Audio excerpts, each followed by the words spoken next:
नमस्कार, राज्यसभा टीवी में आपका स्वागत है। मैं हूं दीपक डोभाल। यूनेस्को के आंकड़ों के मुताबिक दुनिया के 127 देशों में 101 देश ऐसे हैं जो पूर्ण साक्षरता हासिल करने से दूर हैं। इसमें भारत भी है।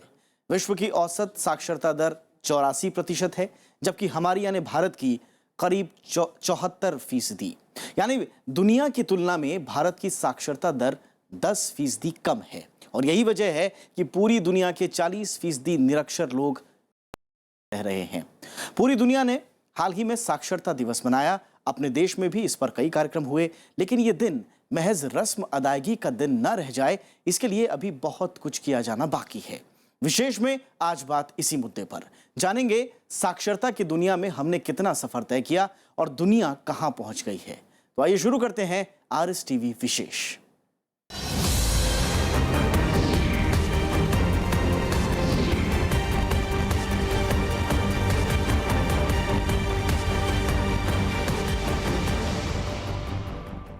दो 2011 में हुई जनगणना के आंकड़ों पर गौर करें तो हमारे देश में कुल 74.04% लोग साक्षर हैं। 2001 की तुलना में इसमें 14% इजाफा हुआ है, लेकिन इस साक्षरता पर खुश होना शायद जल्दबाजी होगी। अंतर्राष्ट्रीय साक्षरता दिवस के मौके पर राष्ट्रपति प्रणब मुखर्जी ने भी यही चिंता जताई और साक्षरता को सशक्तिकरण का प्रतीक बताया। राष्ट्रपति ने कहा कि 12वीं पंचवर्षीय योजना पूरी होने तक 80% साक्षरता हासिल करने का लक्ष्य होना चाहिए।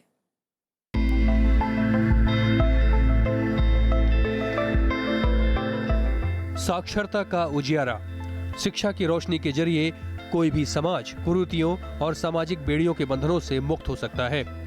कहते हैं कि एक बेहतर समाज का सपना भी साक्षरता से ही साकार होता है। साक्षरता किसी भी देश की सामाजिक आर्थिक तरक्की का आईना होती है। समाज के निर्माण में साक्षरता की इसी भूमिका के मद्देनजर संयुक्त राष्ट्र की संस्था यूनेस्को ने 1965 में 8 सितंबर को अंतर्राष्ट्रीय साक्षरता दिवस के रूप में मनाने का ऐलान किया। मकसद था पूरी दुनिया में शिक्षा की रोशनी को फैलाना। Literacy is a very big step rather than a leap forward to empowerment. Without literacy we can't have empowerment. Bharat की बात करें तो देश में दशक दर दशक साक्षरता की दिशा में काफी प्रगति हुई है। 1951 में देश में साक्षरता दर करीब 18.33% थी। 2011 में बढ़कर ये 74.4% तक पहुंच गई है। इनमें 82.14% पुरुष और 65.46% महिलाएं साक्षर हैं। 2001 के आंकड़ों से तुलना करें तो बीते एक दशक में साक्षरता दर में 9.21% का इजाफा हुआ है। 2001 में देश में करीब 65% आबादी साक्षर थी, जबकि इस दौरान 35% लोग निरक्षर थे। महिलाओं की साक्षरता दर में सकारात्मक बढ़ोतरी हुई है। 2001 में जहां 53.67% महिलाएं साक्षर थी, 2011 में यह आंकड़ा बढ़कर 65.46% हो गया। यानी एक दशक में महिलाओं की साक्षरता दर 11.79% बढ़ गई। 2001 में पुरुष महिला साक्षरता में 21.59% का अंतर था, जो 2011 में कम होकर 16.68% तक पहुंच गया। We are way behind many of our sister developing countries, even in South Asia, where the rate of literacy is higher and almost 100% literacy rate has been achieved. We have fixed the target of 80% literacy in the country by end of 12th five-year plan. 74.4% तक साक्षरता दर का पहुंचना जहां इस दिशा में प्रगति को बयां करता है, लेकिन ग्रामीण क्षेत्रों में साक्षरता की स्थिति अभी भी अच्छी नहीं है। 2011 के सामाजिक आर्थिक और जाति जनगणना के आंकड़ों के मुताबिक देश की 35% से ज्यादा ग्रामीण आबादी निरक्षर है। बिहार में 43.85% ग्रामीण आबादी निरक्षर है। वहीं उत्तर प्रदेश में 38.18, झारखंड में 39.31 और उत्तराखंड में 25.41% ग्रामीण आबादी निरक्षर है। देश के गांवों की 4% आबादी भी स्नातक नहीं है, जबकि गांव में 14% लोग प्राइमरी से भी कम पढ़े लिखे हैं। केवल 3% ग्रामीण भारत में लोग हैं जिन्होंने ग्रेजुएशन किया है। तो ग्रामीण भारत की हालत तो और भी दयनीय है और आप कह सकते हैं कि 64% ग्रामीण भारत की जो आबादी है वह या तो अशिक्षित है या अर्ध शिक्षित है। तो ये सिनेरियो है और जो बहुत ही भयानक है। राज्यवार साक्षरता के आंकड़ों को देखें तो सबसे ज्यादा 93.91% साक्षर लोग केरल में हैं। इसके बाद लक्षद्वीप में 92.28, मिजोरम में 91.58% आबादी साक्षर है। बिहार की साक्षरता दर सबसे कम 63.82% है। बड़े राज्यों में साक्षरता का सूरत हाल देखें तो राजस्थान में 67.1%, मध्य प्रदेश में 70.6%, उत्तर प्रदेश में 69.7%, महाराष्ट्र में 82.9%, आंध्र प्रदेश में 67.7%, गुजरात में 79.3%, तमिलनाडु में 80.3%, कर्नाटक में 75.6% जनसंख्या साक्षर है। 26% आबादी अभी भी साक्षरता से बहुत दूर है और ये बहुत बड़ी आबादी होती है।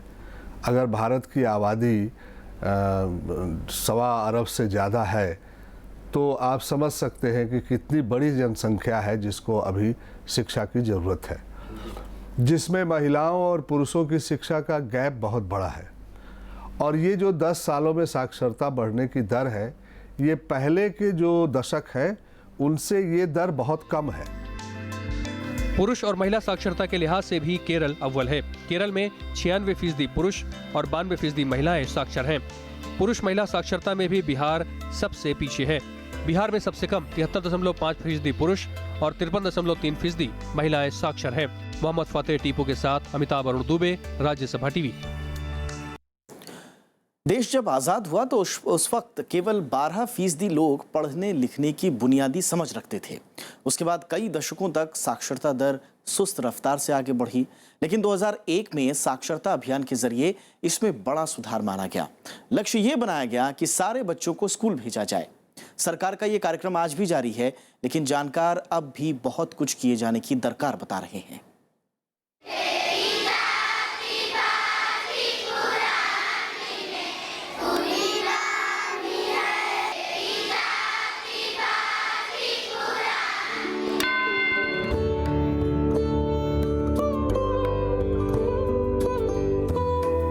साल 2000 बच्चों के हाथों में किताब और कलम थमाने की महत्वाकांक्षी योजना के तौर पर सर्व शिक्षा अभियान की शुरुआत हुई। निर्धारित समय सीमा के भीतर इसे पूरा करने का सरकार ने लक्ष्य रखा। संविधान के 86वें संशोधन के तहत शिक्षा को मौलिक अधिकार की श्रेणी में डाल दिया गया। 6 से 14 साल के बच्चों को मुफ्त और अनिवार्य शिक्षा देने की बात कही गई। सर्व शिक्षा अभियान में राज्य सरकारों को साथ लेकर चलने की योजना बनाई गई। 1 अरब से ज्यादा आबादी वाले देश में 19 करोड़ बच्चे इस दायरे में आते हैं। लेकिन शिक्षा का अधिकार कानून लागू होने के बाद से सर्व शिक्षा अभियान में जिस गति की उम्मीद थी, उस पर वो खरा उतरता नहीं दिख रहा। आज की अगर हम स्थिति देखते हैं तो काफ़ी निराशाजनक है। आज हमें खुद मालूम नहीं, मैं officially national literacy mission authority की जो कमेटी बनी है उसमें हूँ, पर कोई मीटिंग नहीं हुई है और क्या चल रहा है हमें कुछ इसके बारे में अंदाज़ा नहीं। आलम यह है कि सर्व शिक्षा अभियान की मद में आवंटित धनराशि को बढ़ाने के बदले इसमें कटौती की गई है। मौजूदा आम बजट में लगभग 4.5 करोड़ रुपए की कमी लाई गई। बीते 5 साल के आंकड़ों पर नजर दौड़ाएं तो 2010-2011 में इस मद में 19,000 करोड़ रुपए, 2011-2012 में 21,000 करोड़ रुपए, 2012-2013 में 23,645 करोड़ रुपए, 2013-2014 में 26,608 करोड़ रुपए, 2014-2015 में 24,376 करोड़ रुपए और 2015-2016 में 22,000 करोड़ रुपए का आवंटन किया गया। यानी पिछले 2 वित्त वर्ष से इस मद में साफ साफ कटौती देखी जा सकती है। 23% बजट जो है वो कट कर दिया सर्व शिक्षा अभियान का, जिसे राइट टू एजुकेशन एक्ट को लागू करना है। तो इस तरह से हमें दिखता है कि सरकार की जो नीयत है, सरकार की जो मंशा है कि देश के सारे लोगों को शिक्षित किया जाए, साक्षर किया जाए, शिक्षित किया जाए, गुणवत्तापूर्ण शिक्षा दी जाए, उस पर एक बड़ा भारी प्रश्न चिन्ह दिखाई देता है। जानकारों के मुताबिक बीते 3 वित्त वर्ष से इस मद में आवंटित धनराशि को राज्य सरकार खर्च नहीं कर पा रही।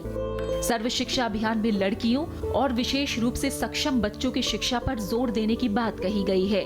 यही नहीं, कंप्यूटर एजुकेशन के जरिए बदलते जमाने के साथ बच्चों को तैयार करना भी लक्ष्य है, लेकिन देहाती इलाकों में ये अब भी सपना बना हुआ है। गुणवत्ता के मामले में सरकारी स्कूल मात खा रहे हैं। आपको जानकर ये बड़ी हैरत होगी कि ग्रामीण भारत में 36% लोग अशिक्षित हैं।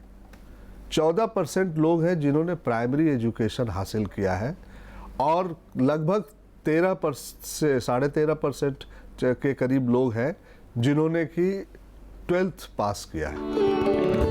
मानव संसाधन विकास मंत्रालय ने कुछ प्रखंडों को चुना था जिन्हें शैक्षिक तौर पर पिछड़ा माना गया। इन इलाकों में आदर्श विद्यालय बनाने, लड़कियों के लिए हॉस्टल निर्माण और कस्तूरबा गांधी बालिका विद्यालय बनाने की योजना शामिल थी। शुरुआत में इसमें 3073 प्रखंडों को शामिल किया गया, लेकिन सफलता से ये सारी योजनाएं कोसों दूर खड़ी हैं। असल में बच्चों के सामने अब भी 1000 चुनौतियां हैं। सर्व शिक्षा अभियान से पहले 1993-94 में जिला प्राथमिक शिक्षा कार्यक्रम की शुरुआत हुई थी, जिसमें देश भर के 18 राज्यों के 272 जिलों में हर बच्चे को शिक्षा देने की योजना थी। लेकिन बाद में सर्व शिक्षा अभियान के बाद ये योजना ढीली पड़ गई और आखिरकार इसे सर्व शिक्षा अभियान में ही मिला दिया गया। सरकारी आंकड़ों में ये अब भी साफ नहीं है कि कितने बच्चे इस वक्त स्कूल जाने में सक्षम नहीं हैं। अलग अलग रिपोर्ट्स में अलग अलग आंकड़े हैं। NSSO की माने तो अब भी 6 से 14 साल की उम्र में 2.5% बच्चे स्कूल नहीं पहुंच पा रहे हैं। लिहाजा जानकारों की मांग है कि शिक्षा का अधिकार कानून को बाल मजदूरी से जुड़े अन्य कानूनों के साथ जोड़ दिया जाना चाहिए, ताकि सभी बच्चों की सही पहचान बन सके, उन्हें अनिवार्य तौर पर स्कूल भेजा जा सके। मोहम्मद फातेह टीपू के साथ ब्यूरो रिपोर्ट, राज्यसभा टीवी। देश में शिक्षा का अधिकार कानून लागू हुए 5 साल पूरे हो गए हैं। 1 अप्रैल 2010 को जब यह कानून लागू हुआ तो लक्ष्य ये था कि अप्रैल 2015 से पहले इसे पूरा कर लिया जाए, लेकिन मौजूदा हालात पर नजर दौड़ाएं तो ये सपना पीछे छूटता नजर आ रहा है। आइए देखते हैं इन 5 सालों में RTE का सफरनामा कैसा रहा।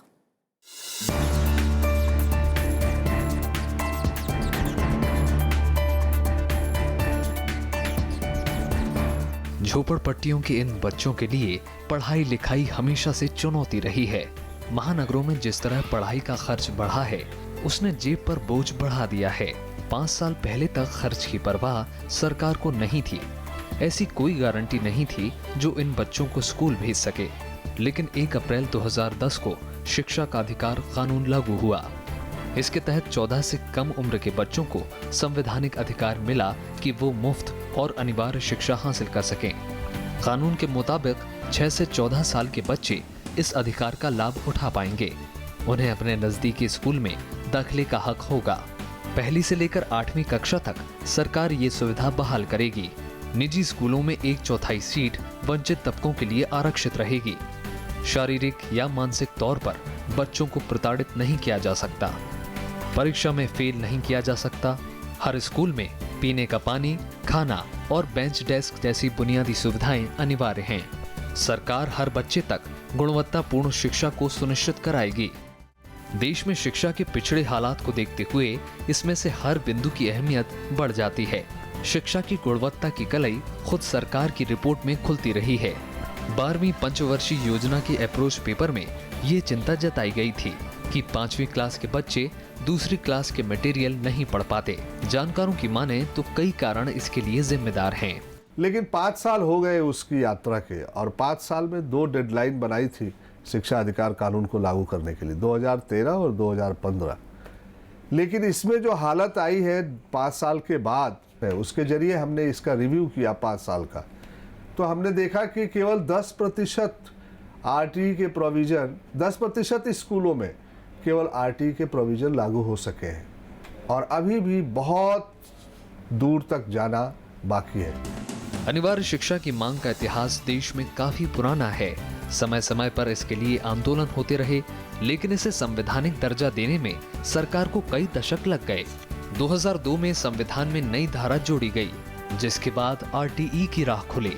हालांकि संविधान में पहले भी शिक्षा का जिक्र था, लेकिन ये अनिवार्य नहीं था। अनुच्छेद 45 के मुताबिक बच्चों की पढ़ाई की व्यवस्था राज्य की जिम्मेदारी है, लेकिन इसे मौलिक अधिकार के दायरे में नहीं रखा गया। 1966 में कोठारी आयोग ने शिक्षा की बेहतरी और दायरा बढ़ाने की सिफारिश की थी। 2002 में संविधान में अनुच्छेद 21A जोड़ा गया। इस अनुच्छेद में ये कहा गया था कि एक विधेयक के जरिए इसे कानूनी शक्ल दी जाएगी। 2010 में विधेयक पारित होने के बाद यह कानून भी देश में लागू हो गया।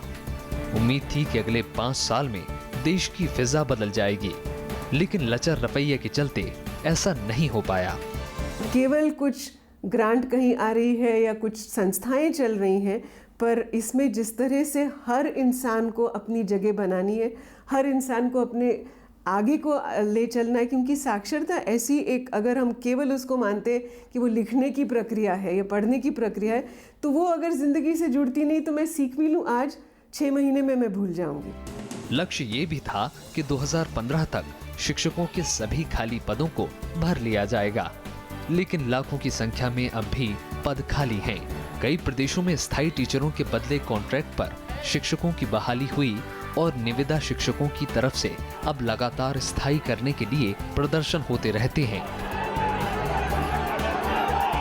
इस एक्ट को अगर ठीक ढंग से लागू नहीं किया जाएगा, जिसको लागू करने के लिए आपको रिसोर्सेज चाहिए, बढ़िया क्वालिफाइड टीचर्स चाहिए और उन टीचर्स की लगातार ट्रेनिंग की व्यवस्था चाहिए, जबकि आपके ट्रेनिंग इंस्टीट्यूट लगातार कमजोर होते चले जा रहे हैं। इस तरफ लोगों का ध्यान ही नहीं है। RTE लागू होने के बाद भी बच्चों का दाखिला लोगों की पेशानियों पर चिंता की लकीरें खींच देता है। एक गैर सरकारी रिपोर्ट के मुताबिक देश भर के निजी स्कूलों में जो सीटें गरीब तबकों के लिए आरक्षित थीं, उस दिशा में प्रगति काफी खराब है। RTE के पैमाने पर अभी देश भर में 20% स्कूल भी खरे नहीं उतरे हैं। Bureau report, Rajya Sabha TV. और अब जब हम बात साक्षरता की करते हैं तो उसमें ये देखना भी बेहद दिलचस्प है कि ये सामाजिक तौर पर कितनी समावेशी हो रही है। यानी लड़के लड़कियों के बीच समाज में जो अंतर है उसे साक्षरता के जरिए कितना पाटा जा रहा है। इस लिहाज से देखें तो बीते दिनों यूनेस्को की एक रिपोर्ट में आश्वस्त करने वाले आंकड़े सामने आए। ग्लोबल मॉनिटरिंग रिपोर्ट के मुताबिक भारत में प्राइमरी स्कूलों में छात्र छात्राओं के बीच अंतर कम होता जा रहा है।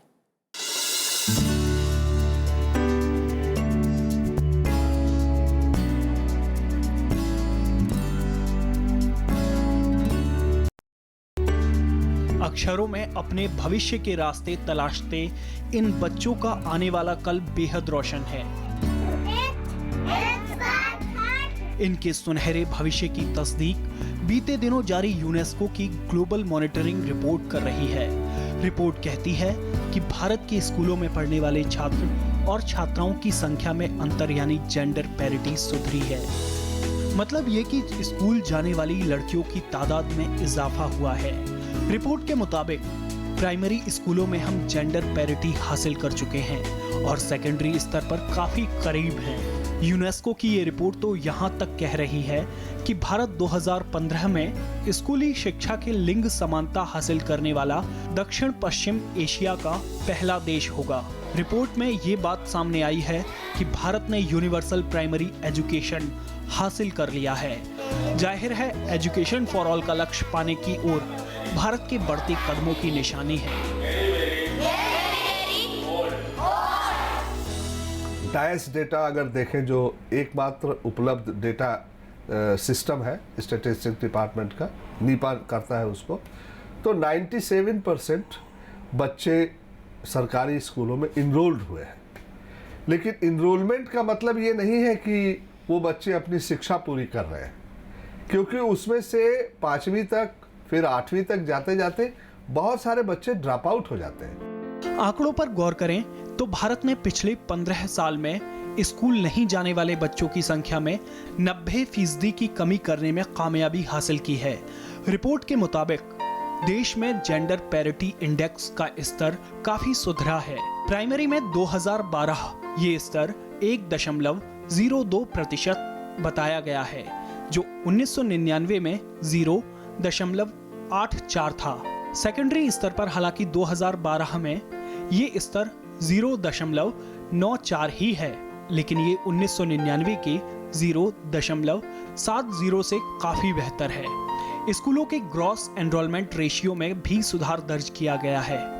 प्री प्राइमरी में ग्रॉस एनरोलमेंट रेशियो 1999 के 19% के आंकड़े से बढ़कर 2012 में 58% पर पहुंच गया है, जबकि 2012 में प्राइमरी में एनरोलमेंट रेशियो 99% हो गया है, जो 1999 में 86% था। संयुक्त राष्ट्र संघ में एक नए गोल की तरफ वो बढ़ रहे हैं। प्राइमरी एजुकेशन से, एलिमेंट्री एजुकेशन से आगे अब वो सेकेंडरी एजुकेशन को यूनिवर्सलाइज करने की बात कर रहे हैं। हम तो अभी प्राइमरी शिक्षा ही नहीं यूनिवर्सलाइज कर पाए। अभी हम सारे बच्चों को गुणवत्तापूर्ण प्राइमरी शिक्षा ही नहीं दे पाए।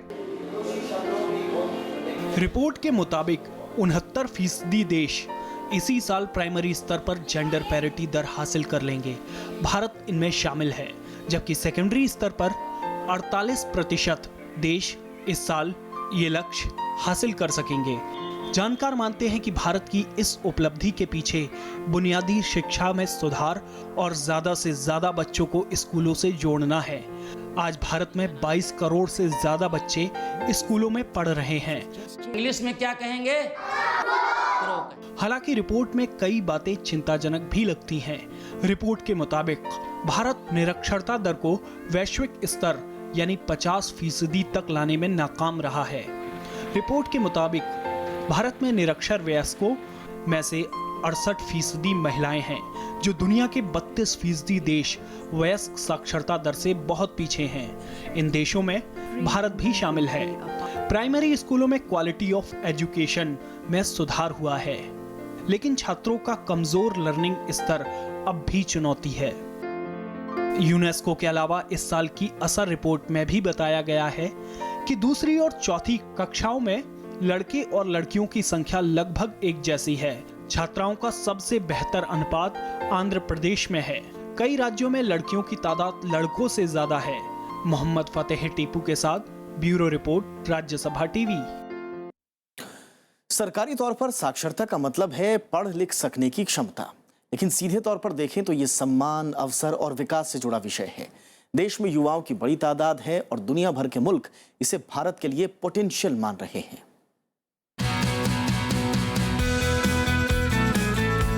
साक्षरता के मोर्चे पर तो भारत में बीते कुछ दशकों में सुधार दर्ज हुआ है, लेकिन खाना पूर्ति के लिए सर्टिफिकेट या डिग्री लेने से लक्ष्य पूरा नहीं हो जाता। देश में हर साल लगभग 33 लाख छात्र ग्रेजुएट होते हैं, लेकिन उसके बाद शुरू होती है असल चुनौती। इनमें से कुछ को तो नौकरी मिल जाती है, लेकिन कुछ बेरोजगारों की भीड़ में खो जाते हैं। भारत में जिस दर से हर साल बेरोजगारों की तादाद बढ़ रही है, उससे संकेत तो यही मिलता है कि देश में स्किल युवाओं की कमी है। CII की इंडिया स्किल रिपोर्ट 2015 के मुताबिक हर साल 1.25 करोड़ युवा रोजगार की तलाश में निकलते हैं, लेकिन इनमें से महज 37% ही रोजगार पाने में कामयाब हो पाते हैं। बीते साल महज 33% युवा ही इस काबिल पाए गए। हर साल देश में 15 लाख इंजीनियर बनते हैं, लेकिन उनमें से सिर्फ 4 लाख को ही नौकरी मिल पाती है। बाकी या तो अपने प्रोफेशन बदल देते हैं या फिर बेरोजगारी के मेले में शामिल हो जाते हैं। ऐसे हालात से निपटने के लिए सरकार ने स्किल्ड इंडिया कार्यक्रम की शुरुआत की। रोजगार के योग्य नौजवानों को तैयार करना, रोजगार के योग्य नौजवान को तैयार करने के लिए पूरा एक मैकेनिज्म, एक व्यवस्था, एक स्ट्रक्चर तैयार करना। इस मिशन के द्वारा उन सभी आवश्यकताओं को पूर्ति करने का प्रयास हो रहा है। बीते 2 दशकों के दौरान देश में बड़े बदलाव देखे गए, लिहाजा सरकार ने भी अपना उद्देश्य बदला और इसी का नतीजा है कि कौशल विकास के लिए अलग मंत्रालय का गठन किया गया। जानकारों का मानना है कि महज साक्षरता से ही देश की तरक्की नहीं होने वाली। इसके लिए बहुत जरूरी है कि साक्षर आबादी को रोजगार भी मुहैया कराया जाए। देश में साक्षरों की जितनी आबादी है, उस लिहाज से दुनिया का बड़ा मानव संसाधन हमारे पास है।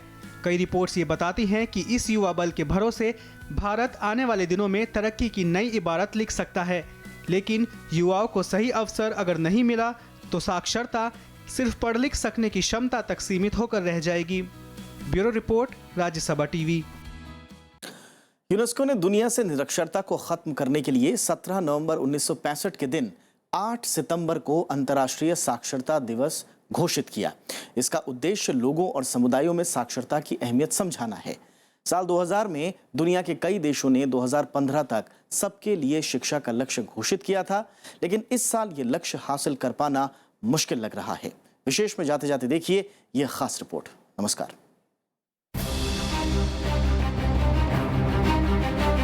करीब 15 साल पहले 164 देशों ने सबके लिए शिक्षा के आह्वान के साथ इस लक्ष्य को 2015 तक पूरा करने का संकल्प लिया था, लेकिन 1/3 देश ही इस लक्ष्य को पूरा कर पाए हैं। यूनेस्को के मुताबिक साक्षरता दर हासिल करने में अच्छी प्रगति हुई है, लेकिन इस साल ये लक्ष्य हासिल नहीं हो पाएगा। यूनेस्को ने माना है कि दुनिया में कुल 75 करोड़ 70 लाख वयस्क अब भी निरक्षर हैं। इसमें से 11 करोड़ 50 लाख निरक्षर युवा हैं। हालांकि साक्षरता दिवस पर जारी यूनेस्को की रिपोर्ट वयस्कों में बढ़ती साक्षरता दर की बेहतर तस्वीर पेश करती है। रिपोर्ट के मुताबिक 2000 से अब तक 15 साल से बड़ी उम्र के 85% वयस्कों को साक्षर बनाने में कामयाबी मिली है, लेकिन उपसहारीय अफ्रीकी मुल्क और दक्षिण और पूर्वी एशिया के देशों में ये दर सबसे निचली है। रिपोर्ट बताती है कि अफगानिस्तान, माली और सेनेगल में वयस्क साक्षरता दर 50% से भी नीचे है। भले ही सबके लिए शिक्षा का लक्ष्य इसके तय साल यानी 2015 में पूरा हो पाना मुश्किल हो, लेकिन यूनेस्को की रिपोर्ट इसमें काफी अहम प्रगति दिखा रही है। रिपोर्ट के मुताबिक साल 2000 से अब तक 15 से 24 साल में साक्षरता दर 91% दर्ज की गई। इसके लिए दुनिया में बेहतर स्कूलिंग को वजह माना गया है। हालांकि इस आयु वर्ग में उपसहारीय अफ्रीकी मुल्क 70% और दक्षिण और पूर्वी एशिया के देश 84% साक्षरता के साथ काफी पीछे हैं। रिपोर्ट बताती है कि पूरी दुनिया के 15 साल से बड़ी उम्र के निरक्षर वयस्कों में सबसे ज्यादा 63% महिलाएं हैं, जबकि 15 से 24 साल के युवाओं में निरक्षर महिलाओं की तादाद 59% है। यूनेस्को के मुताबिक उपसहारीय अफ्रीकी मुल्कों के साथ ही दक्षिण और पूर्वी एशियाई देश लिंग समानता से अभी भी दूर हैं, लेकिन पूर्वी एशिया, मध्य एशिया, प्रशांत क्षेत्र, लैटिन अमेरिकी देश, कैरिबियाई देश और पूर्वी यूरोप के देशों में लड़का और लड़की की शिक्षा में अच्छी समानता देखने को मिली है। यूनेस्को ने अनुमान जताया है कि 2015 तक ज्यादातर देश वयस्क साक्षरता दर में 50% का भी इजाफा नहीं कर पाएंगे। निरक्षरों की यह संख्या देखते हुए संयुक्त राष्ट्र ने 2015 के अंतर्राष्ट्रीय साक्षरता दिवस की थीम साक्षरता और टिकाऊ समाज तय की है, यानी समाज की स्थायी तरक्की के लिए शिक्षा की अहमियत। इस थीम के साथ ही यूनेस्को ने 2030 तक सबको बराबरी के साथ साक्षर बनाने का संकल्प लिया है। Bureau report, Rajya Sabha TV.